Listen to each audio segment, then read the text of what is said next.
Most people think the Pope condemned the Knights Templar, branding them heretics and burning their leaders at the stake. But a document lost for centuries, the Chinon parchment, tells a different story. Rediscovered in 2001, it reveals that Pope Clement V actually absolved the Templar leaders of heresy in 1308. The Pope found them guilty of lesser sins, but not the demonic worship they were accused of. In reality, the Pope was caught in a political struggle, manipulated by King Philip IV of France. This single parchment upends the official narrative, showing the Templars as victims of a political conspiracy, not religious heretics. King Philip controlled the story, painting the knights as monsters to justify his crackdown and seize their assets. The Pope's private absolution was powerless against the king's public campaign. The Chinon parchment proves the Templars' guilt was never settled in the eyes of the Church. Their downfall was a calculated act of power and propaganda, not a simple battle of good versus evil. The survival of this document is a rare correction to centuries of myth. It sets the stage for a story of faith, finance, and fatal betrayal. Who were these men at the heart of such a dramatic story? The Knights Templar were a Catholic military order, elite warriors of the Middle Ages. Founded around 1119 after the First Crusade, their full name was the Poor Fellow Soldiers of Christ and of the Temple of Solomon. They wore white mantles with a red cross, symbolizing their unique blend of monk and knight. Bound by vows of poverty, chastity, and obedience, they owned no property, could not marry, and followed strict discipline. Unlike feudal armies, the Templars fought as a unified force, loyal only to God and the defense of Christendom. The order had three main ranks: noble-born knights, non-noble sergeants, and chaplains who served their spiritual needs. Together they formed a self-sufficient organization operating across Europe and the Middle East. The Templars were created to protect Christian territories and pilgrims in the Holy Land, a new solution for a violent age. For nearly 2 centuries, they were the tip of the spear for the Crusader states. Their reputation as warrior monks made them legendary. They were more than soldiers. They embodied the crusading ideal, a fusion of faith and force. Their influence stretched far beyond the battlefield. The Templars left an indelible mark on the medieval world. Their story is one of paradox and power. The Templars' story begins on a perilous road to Jerusalem.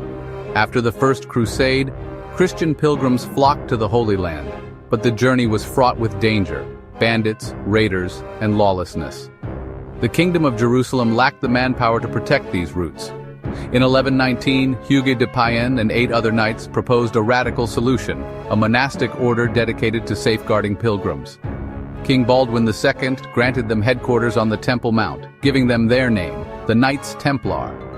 Legend says the original 9 knights were so poor they rode 2 to a horse, a symbol of humility that became their seal. For years, they remained a small, obscure group, surviving on donations.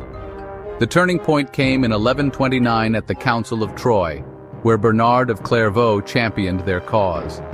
With papal approval, the Templars gained legitimacy, recruits, and resources. Their mission expanded from protecting pilgrims to defending the Holy Land itself. The order's blend of piety and practicality made them a force to be reckoned with. From humble beginnings, they became an international powerhouse. Their rise was swift, fueled by faith and necessity. The Templars' journey from obscurity to prominence was just beginning. Their story would soon reshape the medieval world. The Templars were revolutionary, a fusion of monk and warrior. They lived under a strict monastic rule, but their monastery was the battlefield. Their days blended prayer, church services, and relentless military training. Unlike secular knights, Templars fought for God, not personal gain, believing martyrdom guaranteed salvation. Their discipline was enforced by the Latin rule, dictating everything from dress to daily conduct. Vanity was forbidden, humility and obedience were paramount.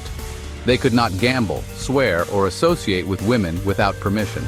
This strict code forged them into a cohesive, elite unit. Their cavalry charge was legendary. Armored knights thundering across the field, breaking enemy lines.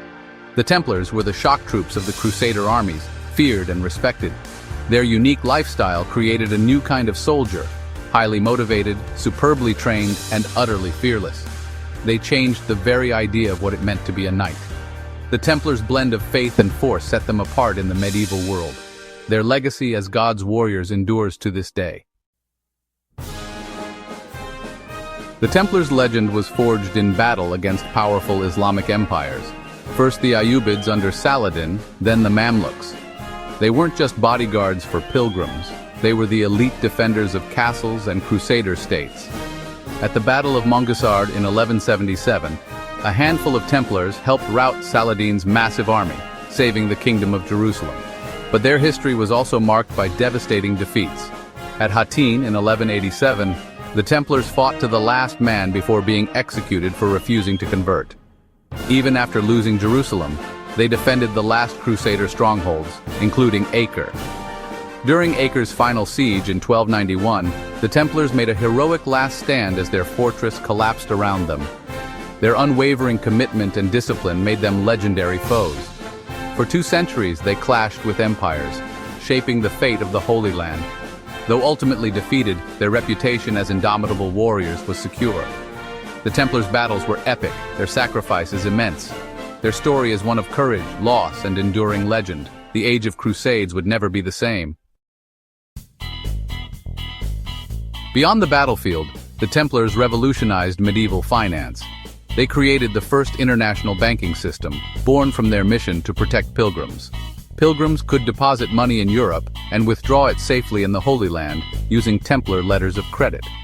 This innovation made travel and trade safer, and soon monarchs and nobles entrusted their treasuries to the Templars. Their Paris preceptory became France's de facto treasury. London Temple served the English crown. The order issued loans, managed estates, and even owned a fleet of ships. Their wealth and autonomy made them powerful and envied. The Templars became a multinational corporation, accountable only to the Pope. Their financial success funded their wars but also made them targets. Kings resented their untaxable riches and independence. The seeds of their downfall were sown by their own prosperity. The Templar economic machine was both their strength and their undoing. The Templars' secrecy fueled centuries of rumor and legend. Their initiation ceremonies were closed to outsiders, sparking wild speculation. Accusations of heresy and bizarre rituals were later used against them, though most were fabricated under torture.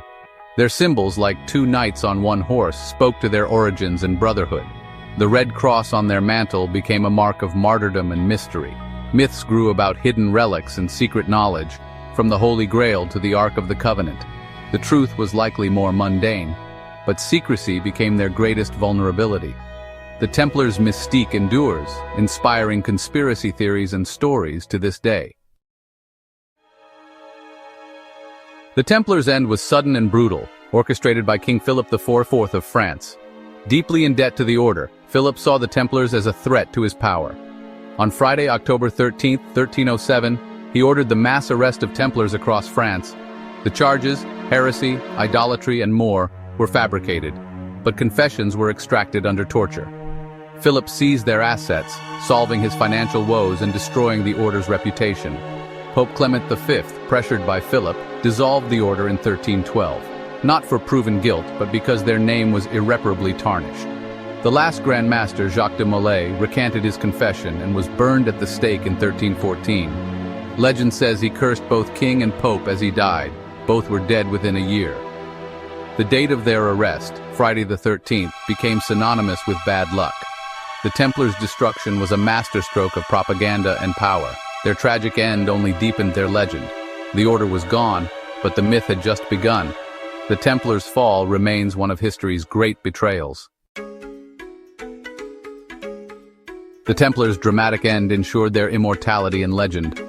Their story, humble beginnings, secret rituals, and betrayal captivates us still. The mystery of their lost treasure and rumored escape fuels endless speculation. Many groups, like the Freemasons, claim a connection, weaving the Templar myth into new traditions. The Templars symbolize hidden knowledge and the fight against tyranny. We've only scratched the surface of their incredible story. Subscribe to uncover more secrets of the warrior monks. The next chapter awaits.